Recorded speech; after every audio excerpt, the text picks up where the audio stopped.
थोडं नीट. 9 पासून येणार आहे म्हणजे 9 ते 12 निघले 3 तास अर्ध द्यायचं तिकडे नेऊन. नमस्कार मैत्रिणींनो, शुभ संध्याकाळ सगळ्यांना. तर आता संध्याकाळचे जवळजवळ 5 वाजत आले तर आणि आज आहे हनुमान जयंती. तर हनुमान जयंतीच्या सगळ्यांना खूप खूप शुभेच्छा. सकाळी काय मंदिरात वगैरे मी गेले नाही, पण आत्ता जाणार आहे.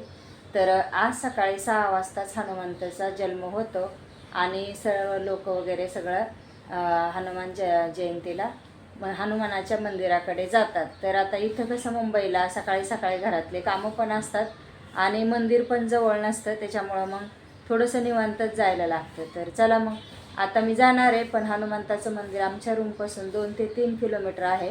तर तिकडं जाणार आहे. तर तिथं गेल्याच्यानंतर तुम्हाला तिकडचं मी थोडंसं शूट करून घेईल आणि ते पण दाखवीन. तर आज हनुमान जयंती आणि गावचीसुद्धा यात्रा आहे. उद्या परवा 2-3 दिवस आता हे खूप यात्रा आहेत सगळीकडच्या. तर आम्ही गावी गेलो होतो, पण परत रिटर्न आलो. तर यात्राला काय ह्या वर्षी आम्ही गावाला नाही येतं, तर इथंच आहोत. तर चला मग राहा व्हिडिओमध्ये. आणि आता थोडंसं आवरून घेतलं आहे आणि म्हणले चला हनुमंताच्या मंदिरात जाऊन आपलं दर्शन घेऊन यावं. नारळ वगैरे फोडून अगरबत्ती हे घेऊन जाणार आहे मी आता. तर आता गर्दी असेल बहुतेक, पण गर्दी असली तरी पण थोडंसं लाईनीला वगैरे उभा राहिलं ना तर दर्शन होतं. त्याच्यासाठी मग म्हणलं चला आता थोडंसं निवांत आहे तर जाऊया. सकाळी सकाळी काय एवढ्या लवकर 6 वाजता नाही होत जायला, आणि लांब असल्यामुळं पण कोण घेऊन जाणार सकाळी सकाळी, बाकीच्यांना पण कामं असतात. तर आता थोडंसं निवांत जाऊया. तर आता सगळीकडच्याच सगळ्या गावगावच्या यात्रा चालू आहेत. आमच्या पण गावची आहे उद्या परवा, आजच आहे आज आमच्या गावची, तर पौर्णिमेला असती. तर आईच्या गावची सुद्धा आहे. तर यात्राला काय आमचं जाणं होत नाही, कारण गेलेलं आम्ही रिटर्न आलो. त्याच्यामुळं मग आता जाणार नाहीत परत. तर नंतर गेलं तर बघू मग. तर चला मग आता व्हिडिओमध्ये राहा. संध्याकाळचे 5 वाजत आले तर, आणि तिथलं गेल्याच्या नंतर तुम्हाला दाखवीनच कुठं हनुमंताचं मंदिर आहे. याच्या आधी मी एकदा गेलेले आहे, पण थोडंसं लांब आहे आणि एकदम सुंदर मंदिर आहे, चांगलं एकदम नवीन बांधकाम झालेलं आहे. तर चला मग राहा व्हिडिओमध्ये. आता मी तिकडेच चाललेले आहे.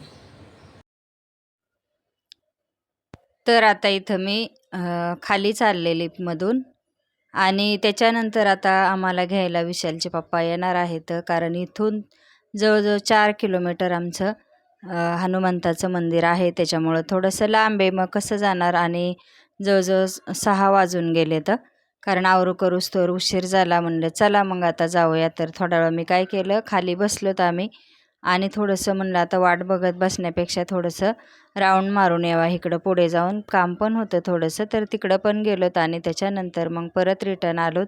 थोडं वेळ बसलोत आणि त्यांची वाट बघत बघतच सोसायटीमध्ये खाली जरा वेळ बसलो होतो.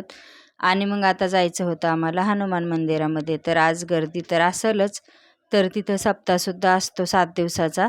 तर आजचा शेवटचाच दिवस आहे, तर तिथं गेल्याच्या नंतर दाखवते तुम्हाला.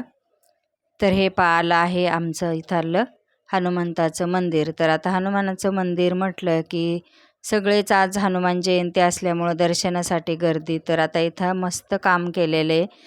तर शिडीने आम्ही चाललो, तर वरती असं छान मंदिर बांधलेलं आहे.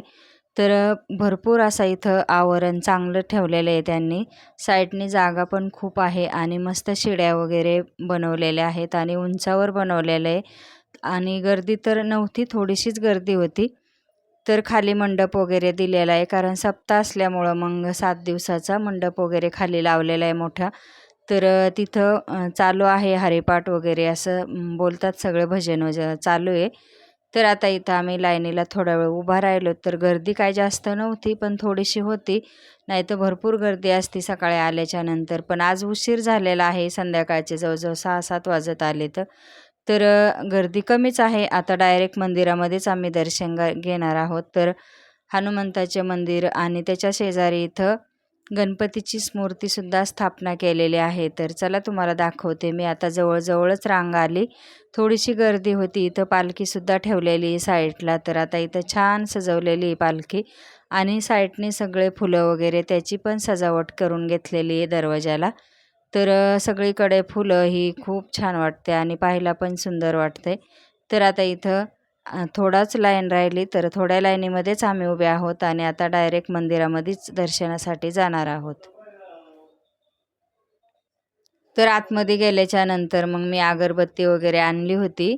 तर अगरबत्ती मी पिशवीमध्ये ठेवली ना, त्याच्यामुळं मग लवकर पेटतच नव्हती. लाईनीमध्येच उभी होते मी आणि म्हणलं चला आता अगरबत्ती, नारळ आम्ही आणलेला आहे. तर आतमध्ये काय नारळ फोडून देत नाहीत. पण म्हणलं बाहेर गेल्याच्या नंतर नारळ फोडूया आणि थोडासा प्रसाद वाटून घेऊया. तर आता इथं मस्त गणपतीची मूर्ती, हनुमंताची मूर्ती. तर इथं हनुमंताला म्हणजे रुईच्या पानाची सुद्धा हार घातला जातो. चांगला असतो रुईच्या पानाचा हार घातलेला. तर ज्याला पानं मिळाले त्यांनी आणलेला होता, त्यांनी पण हार घालून घेतला. इथं अगरबत्ती वगैरे लावून घ्यायची.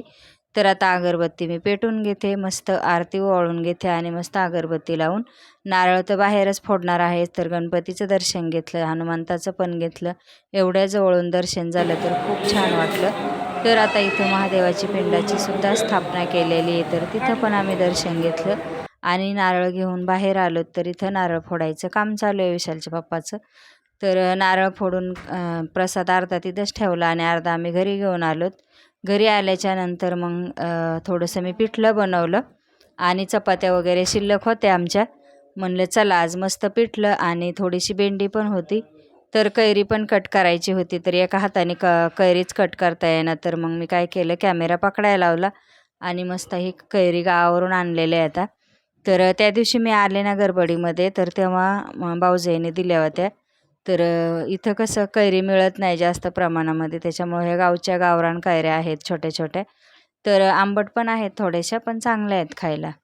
त्या दिवशी भरपूर वारं वावदान सुटलं होतं, तर भरपूर कैऱ्या खाली पडल्या होत्या. तर मग कसं पडलेल्या कैऱ्या लगेचच घरी घेऊन येतात आणि मस्त त्याला हळद, मीठ, लाल तिखट लावून जेवणासोबत खाण्यासाठी इथं आता मी रेडी करते. तर आता मी याच्यामध्ये तिखट टाकणार नाही, फक्त हळद आणि मीठ टाकून सगळं मीठ आणि हळद चोळून घ्यायची आणि मस्त चव येते कैरीला आणि जेवणासोबत पण खायला खूप छान लागते. तर असं जेवण करताना कैरी वगैरे असेल ना तर अजूनच चांगलं. तर आता इथं सकाळची भेंडी ठेवली होती केलेली, थोडीशी शिल्लक राहिली होती. तर ती पण आता मी गरम करून घेते. मग चला परत भेटूया उद्याच्या व्हिडिओमध्ये.